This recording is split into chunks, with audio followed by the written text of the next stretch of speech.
राजनगर में कांग्रेस नेता सलमान खान की मौत के मामले में पुलिस ने दूसरे पक्ष कुंवर विक्रम सिंह नाती राजा सहित 12 लोगों पर की एफआईआर। भाजपा प्रदेश अध्यक्ष बीडी शर्मा ने सैकड़ों कार्यकर्ताओं के साथ कलेक्ट्रेट कार्यालय और एसपी कार्यालय में दिया शिकायती आवेदन, उठाई मामले की निष्पक्ष जांच। इस खबर के प्रायोजक है hotel 7B, Naugaon road, Chhatarpur.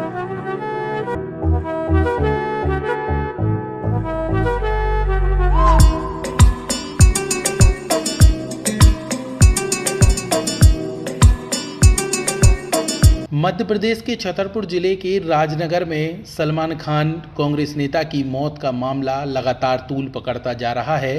पिछले दिनों पूर्व मुख्यमंत्री दिग्विजय सिंह धरने पर बैठे थे और पूरी रात बैठे रहे। उसके बाद अब भाजपा प्रदेश अध्यक्ष बीडी शर्मा ने यहां पे छतरपुर पहुंचकर कलेक्ट्रेट और एसपी कार्यालय में शिकायती आवेदन दिया है और इस पूरे मामले की निष्पक्ष जांच करने की बात कही है। यहाँ पे कहा गया है कि जिस तरीके से कांग्रेस प्रत्याशी कुंवर विक्रम सिंह नाती राजा द्वारा फर्जी तरीके से एफआईआर दर्ज कराई गई है और भाजपा प्रत्याशी अरविंद पटेरिया पर झूठे आरोप लगाकर 302 और 307 की एफआईआर कराई गई है, ये बिल्कुल गलत है। इसकी पुलिस निष्पक्ष जांच करे और यहाँ पे सही तत्व सामने आने चाहिए, जिस बात को लेकर बीडी शर्मा सहित सैकड़ों भाजपा कार्यकर्ताओं ने कलेक्ट्रेट पहुंचकर पहले कलेक्टर संदीप जीआर को ज्ञापन दिया और उसके बाद एसपी कार्यालय पहुंचकर अमित सांघी एसपी को ज्ञापन दिया है। इस दौरान बीडी शर्मा मीडिया के कैमरे पर क्या कहते हैं, जरा इसको सुनिए। आज हम लोग चुनाव के दौरान राजनगर विधानसभा में जो घटनाक्रम हुआ और उस घटनाक्रम में भारतीय जनता पार्टी के प्रत्याशी से लेकर भारतीय जनता पार्टी के 35 कार्यकर्ताओं पर फर्जी 302 की एफआईआर की गई और कांग्रेस के अपराधी प्रवृत्ति के प्रत्याशी नाती राजा, जिन्होंने भारतीय जनता पार्टी के प्रत्याशी से लेकर हमारे कार्यकर्ताओं पर प्राणघातक हमला किया, उन पर किसी प्रकार की एफआईआर नहीं की गई 3 दिन तक। ये प्रशासन की बाइज्ड कार्रवाई को दिखाता है और इस प्रकार से नाती राजा के ड्राइवर, जिनका वीडियो खुले गोलियां चलाते हुए देसी कट्टे से दिखाया गया है, उनको किस गाड़ी से वो कुचले। मेरी सिंपैथी है किसी व्यक्ति के, अगर किसी की मृत्यु दुर्घटना में हुई है, मैं उनसे सिंपैथी रखता हूं। और जिस प्रकार से उनको ये कहा गया कि उनकी हत्या कर दी गई, मेरा तो आरोप है कि 3:30 4 बजे की घटना को पुलिस को इन्फॉर्मेशन कितने बजे दी गई? सुबह 6 बजे। और उसके बाद कहा गया कि इसकी हत्या हो गई।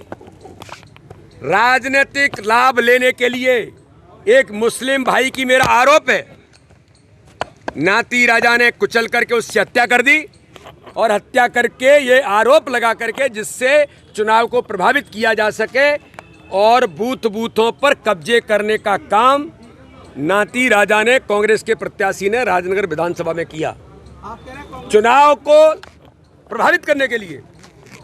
इसकी हमने कहा है कि कड़ी से कड़ी जांच, किस बात से, कौन सी गाड़ी से, ड्राइवर किसी का होगा। मैं आपसे पूछना चाहता हूं, ड्राइवर मालिक को बचाएगा कि खुद जाकर के गाड़ी के नीचे चला जाएगा? कैसे उस गाड़ी के नीचे दब करके उसकी मौत हुई है?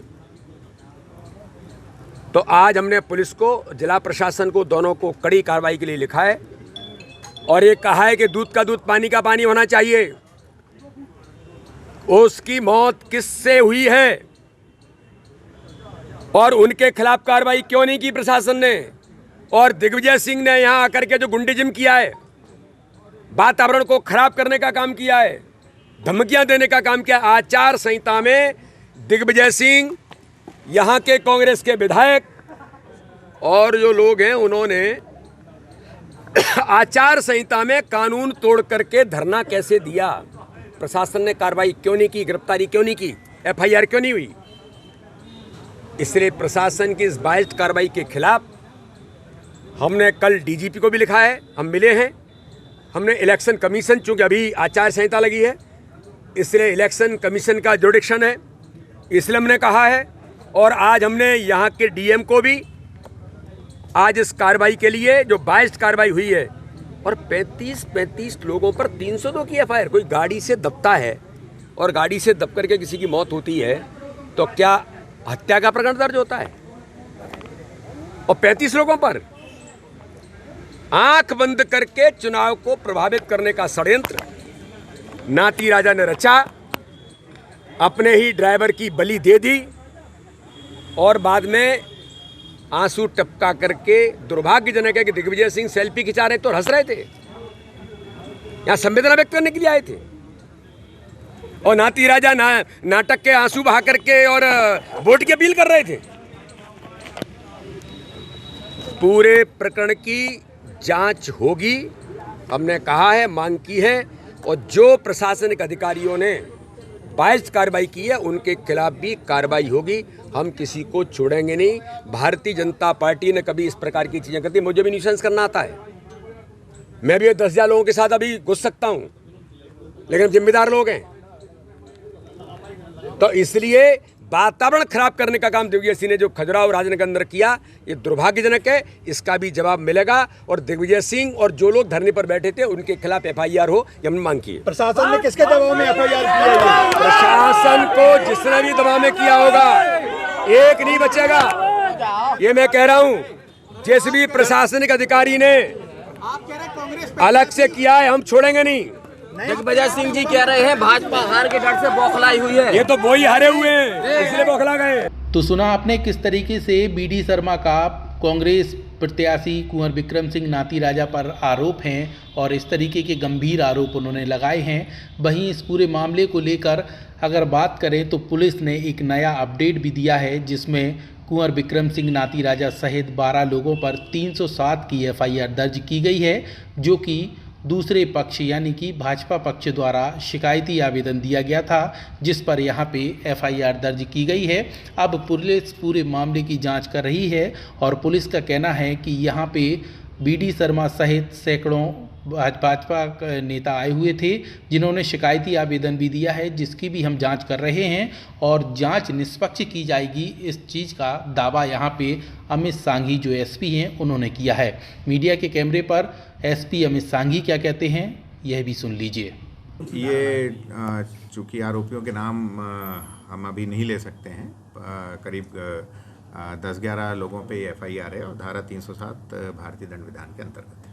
आज भाजपा की तरफ से ज्ञापन दिया गया है, किस तरीके का ज्ञापन है, क्या मांगे? ये ज्ञापन दिनांक 17/11/2023 को थाना खजुराहो अंतर्गत जो सुबह 3 बजे के आसपास घटनाक्रम हुआ था, जिसमें 302 भारतीय दंड विधान के तहत एक एफआईआर हुई थी, उस प्रकरण की निष्पक्ष विवेचना के लिए ये ज्ञापन दिया गया है, और उनको आश्वस्त किया गया है कि प्रकरण में निष्पक्ष साक्ष्यों के आधार पर विवेचना की जाएगी। तो इस तरीके से कांग्रेस नेता सलमान खान की मौत के बाद सियासी रंग लगातार चढ़ता जा रहा है, और यहाँ पे लगातार आरोप प्रत्यारोप का दौर भी जारी है।